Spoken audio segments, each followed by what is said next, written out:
Investment in securities are subject to market risk. Please carry out your due diligence and read all the related documents carefully before investing. Channel को subscribe करना ना भूलें और हमारे ताज़ा video सबसे पहले देखने के लिए बेल आइकन को दबाएं। मैं विनोद गौड़ NFM में आपका एक बार फिर से स्वागत करता हूं और आज हमारा जो टॉपिक है वो है सिल्वर। तो आज हम जो एनालिसिस करेंगे वो सिल्वर के चार्ट पे करेंगे। जैसा कि अभी हम सिल्वर में एक यहाँ पे देख सकते हैं एक अप मूव यानी कि एक बुल ट्रेंड हम ऑलरेडी यहाँ पर सिल्वर में देख रहे हैं, लेकिन बीच बीच में यहाँ पर हमें बाइंग के यानी कि अगर मार्केट में कई बार क्या होता है कि ट्रेडर के लिए ऑलरेडी प्राइस काफ़ी हाई हो जाते हैं तो उनको लगता है कि अब यहाँ पर इस लेवल पर एंट्री ली जाए या नहीं ली जाए। तो ऐसा नहीं है कि जब प्राइस अप ट्रेंड में होता है तो वहाँ पर भी हमें कई बार बाइंग के ट्रेड भी मिलते हैं और सेल के ट्रेड भी मिलते हैं शॉर्टर टाइम फ्रेम में।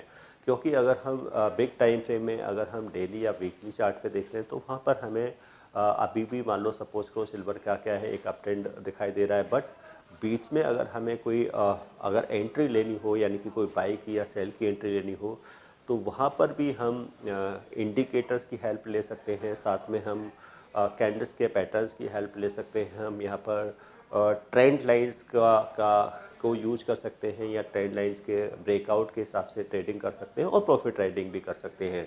तो आज हम जो डिस्कशन, क्योंकि पहले तो क्या है जैसे मैंने कहा हम सिल्वर के चार्ट का एनालिसिस करने वाले हैं।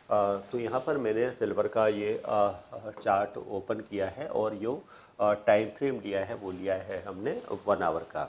तो यहाँ पर 1 आवर के चार्ट्स पे हम सिल्वर का एनालिसिस कर रहे हैं, क्योंकि हम कैंडल्स के पैटर्न्स को तो यूज करते हैं बट हमें कुछ कंफर्मेशंस लेनी होती हैं, कुछ कि अभी यहाँ से कोई भी कमोडिटी क्या है वो अंडर ओवरबॉट है या फिर ओवरसोल्ड है, उसके लिए हम यहाँ पर इंडिकेटर को डिफरेंट इंडिकेटर्स को यूज करते रहते हैं। तो आज जो हम इंडिकेटर यहाँ पे यूज कर रहे हैं वो यूज कर रहे हैं हम RSI। तो RSI भाई एक कॉमन इंडिकेटर है, काफ़ी ट्रेडर्स इसको यूज भी करते हैं और तो यहाँ पे हमने भी RSI इंडिकेटर्स को यहाँ पे यूज किया है। तो ये मैंने RSI इंडिकेटर को यहाँ पे सेट कर दिया है और यहाँ पे जो RSI की जो डिफ़ॉल्ट सेटिंग है वही यहाँ पे यूज़ किया है हमने। सेटिंग में अभी यहाँ पर कोई चेंज नहीं किया है, बट मैं ये आपको पहले भी बता चुका हूँ कि कोई भी इंडिकेटर है या कोई भी हम टेक्निकल के टूल्स यूज़ कर रहे हैं तो कुछ तो उनकी जो डिफ़ॉल्ट सेटिंग होती है वो हम यूज़ करते हैं, बट टाइम टू टाइम हम उन सेटिंग्स में चेंजेस भी करते हैं। यानी कि RSI की सेटिंग में भी हम चेंज करते हैं या बाकी के जो इंडिकेटर हैं उनकी जो सेटिंग होती है उसमें भी हम जो उसके पैरामीटर्स होते हैं उनमें हम चेंजेस करते हैं। वो डिपेंड करता है मार्केट क्या है, मार्केट अप ट्रेंड में है या डाउन ट्रेंड में है या साइडवेज ट्रेंड है, उसके अकॉर्डिंग उस पर चेंजेस, उसकी सेटिंग में चेंजेस किए जाते हैं। तो यहाँ पे RSI में मैंने कोई चेंजेस ऐसे कोर्स के बारे में बात करना चाह रही हूँ जिस कोर्स को करने के बाद आपके लिए सारे दरवाजे खुल जाते हैं। आप जो करना चाहें वो कर सकते हैं। आप इस फील्ड में जॉब करना चाहें आप जॉब कर सकते हैं। आप अपना खुद का ब्रोकिंग हाउस ओपन करना चाहें आप अपना ब्रोकिंग हाउस ओपन कर सकते हैं। आप सेल्फ ट्रेडिंग करके पैसा कमाना चाहें आप वो कर सकते हैं। आप फ्रीलांसिंग करना चाहें वो कर सकते हैं। तो दोस्तों ऐसी चीज आपको कहां मिलेगी जिसके बेसिस पर आप कुछ भी कर सकते हैं और बहुत सारा पैसा अर्न कर सकते हैं। कोर्स का नाम है advance diploma in financial market management.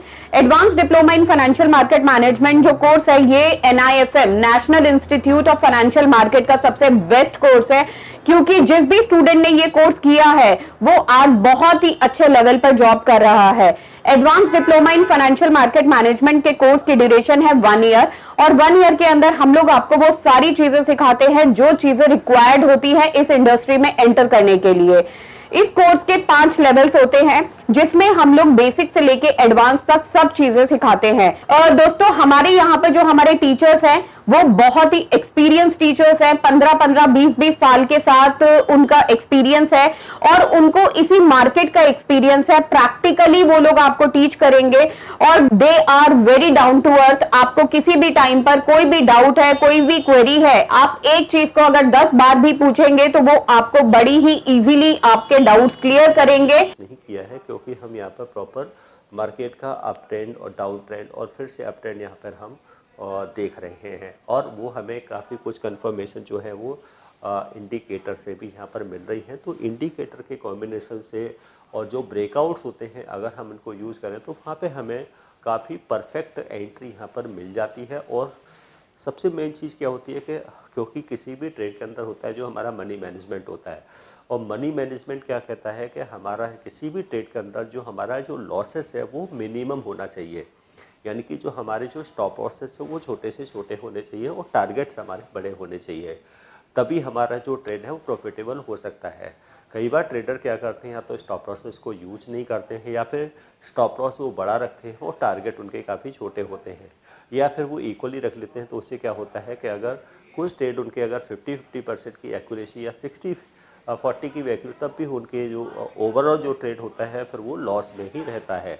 तो यहाँ पे हमें ऑलवेज अपने सक्सेस रेशियो पे भी ध्यान देना है, जिससे कि हमारा जो मनी मैनेजमेंट है यानी कि जो हमारा रिस्क मैनेजमेंट है वो हमारे फेवर में होना चाहिए, यानी कि स्टॉप लॉसेस हमारा छोटा होना चाहिए और टारगेट्स हमारे बड़े होने चाहिए। तो पहले तो चीज़ क्या है कि यहाँ पर मैंने RSI में क्या है, जैसे कि RSI हमें एक लीडिंग इंडिकेटर है और ये हमें ओवरबॉट और ओवरसोल्ड के बारे में बताता है, क्योंकि यहाँ पे हमने कोई सेटिंग में चेंज नहीं किया है।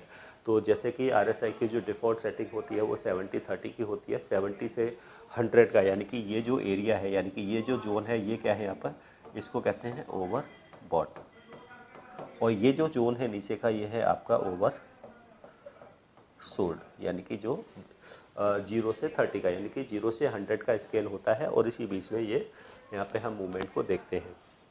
अब जैसे कि देखें यहाँ पर सिल्वर का हमें एक अप ट्रेंड प्रॉपर देखने को मिला था, और यहाँ पे हमें RSI में भी एक मूवमेंट देखने को मिल रही थी। बट RSI यहाँ पे हमें क्या दिखा रहा था कि 2 बार यहाँ पे क्या है, ये ओवरबॉट जोन में आया था। तो ये इंडिकेशंस दे रहा था कि यहाँ से एक शॉर्ट करेक्शन यहाँ पे हमें सिल्वर में देखने को मिल सकता है। बट हम सिर्फ अगर RSI ने ओवरबॉट दिखा दिया तो इसका मीनिंग ये नहीं है कि हम इमीडिएट क्या है उसमें कोई सेल की पोजीशन बना लें या कोई शॉर्ट पोजीशंस बना लें।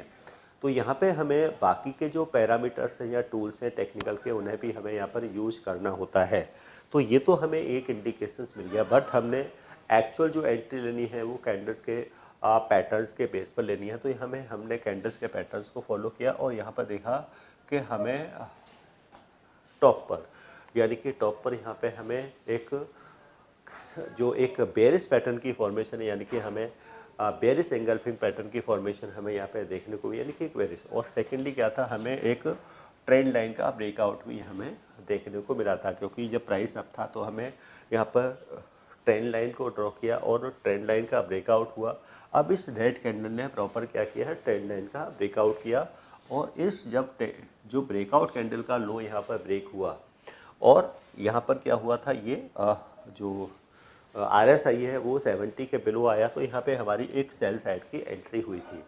तो यहाँ पे हमने एक सेल साइड की एंट्री ली और अपनी जो पोजीशन थी उसको कैरी किया, क्योंकि उसके बाद प्राइस यहाँ पर डाउन आने लगा। तो हमें एक हम इंडिकेटर की हेल्प से भी, इसमें हम अदर इंडिकेटर्स को भी यूज कर सकते हैं, जिससे हम क्या कर सकते हैं, प्रॉफिट राइडिंग कर सकते हैं। अब हमें सेल का ट्रेड तो मिल गया, अब यहाँ से क्या है, बॉटम से, क्योंकि ऑलवेज किसी भी ट्रेडर को परफेक्ट एंट्री कहाँ पर होती है कि उसको बाई का ट्रेड बिल्कुल बॉटम से मिले और सेल का ट्रेड अगर उसको बिल्कुल टॉप से मिल जाए, तो यहाँ पे उसके लिए एक बिग टारगेट अचीव होने के चांसेस काफ़ी ज़्यादा हो जाते हैं।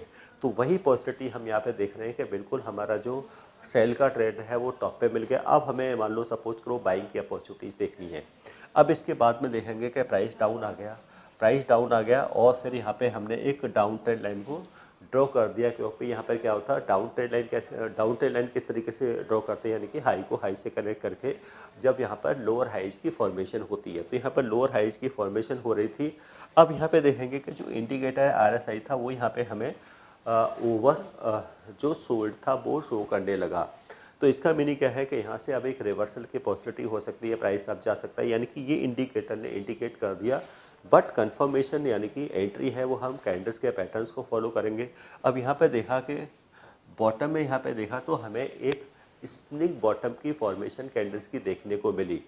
अब स्निक बॉटम यानी कि एक ट्रेंड रिवर्सल पैटर्न होता है, जिसका कि जैसा कि देखते हैं कि लो क्या है, अनब्रेकेबल होना चाहिए, और प्रॉपर क्या है, ट्रेंड यानी कि डाउन ट्रेंड होना चाहिए। और वो हम कैंडल्स की काउंटिंग से, जैसे हम पहले भी डिस्कस कर चुके हैं, जिससे हम ट्रेंड को आइडेंटिफाई करते हैं, यानी कि हम किसको अप ट्रेंड मानेंगे या किसको डाउन ट्रेंड मानेंगे।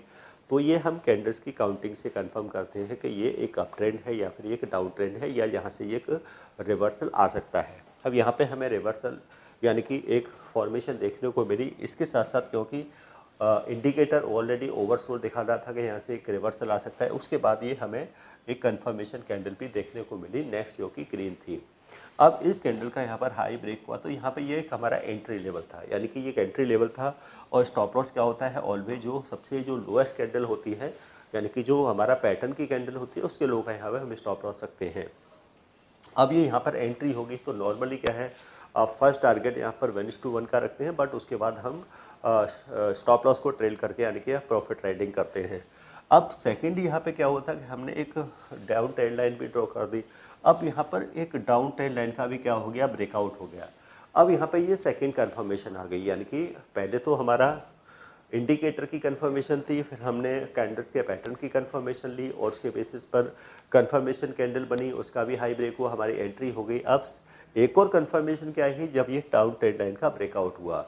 अब डाउन ट्रेंड लाइन का ब्रेकआउट ऑलवेज किससे होना चाहिए, ग्रीन कैंडल से होना चाहिए। तो इस ग्रीन कैंडल ने क्या किया, डाउन ट्रेंड लाइन का ब्रेकआउट कर दिया और इसके बाद भी इसका हाई ब्रेक हो गया। अब हमने अपनी पोजीशन को क्या करना है, होल्ड करना है, कैरी करना है, और इसके बाद देखेंगे कि यहाँ से फिर से क्या हो गया, एक अप ट्रेंड यहाँ से स्टार्ट हो गया और एक बड़ा टारगेट, यानी कि एंट्री बिल्कुल हमारी यहाँ पर हुई थी और हम एक बड़ा टारगेट हमें यहाँ से अचीव हो गया। अब यहाँ पे देख रहे हैं कि क्या यहाँ से अब फिर से हमें कोई ट्रेड मिल सकता है, क्या यहाँ से फिर से कोई रिवर्सल आ सकता है। अब फिर से हमें RSI यहाँ पे क्या दिखा रहा है कि ये जो सिल्वर है वो शॉर्ट टाइम फ्रेम में, क्योंकि लॉन्गर टाइम फ्रेम में अप ट्रेंड है यानी कि बुलिश है, बट शॉर्ट टाइम फ्रेम में क्या है, हमें यहाँ पर रिट्रेसमेंट्स भी होते हैं, यानी कि रिवर्सल भी हमें देखने को मिलते हैं और उसी में हम ट्रेड कर सकते हैं, बाई साइड के भी और सेल साइड के भी।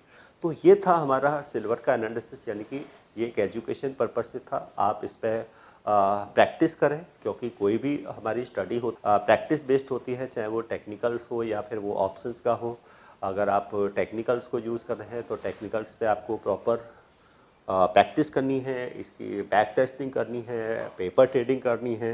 तो उसके लिए आप NIFM के ऑफलाइन जो हमारे कोर्सेज, यानी कि जो क्लासरूम कोर्सेज है, क्योंकि यहाँ पर क्या है, अगर आप क्लासरूम कोर्सेज ज्वाइन करते हैं तो यहाँ पे आपको एक पर्सनल अटेंशन मिलता है, साथ में आपको पर्सनल गाइडेंस भी मिलती है, यानी कि आपकी जो नॉलेज है, यानी कि जो वो आपकी और बेटर हो जाती है।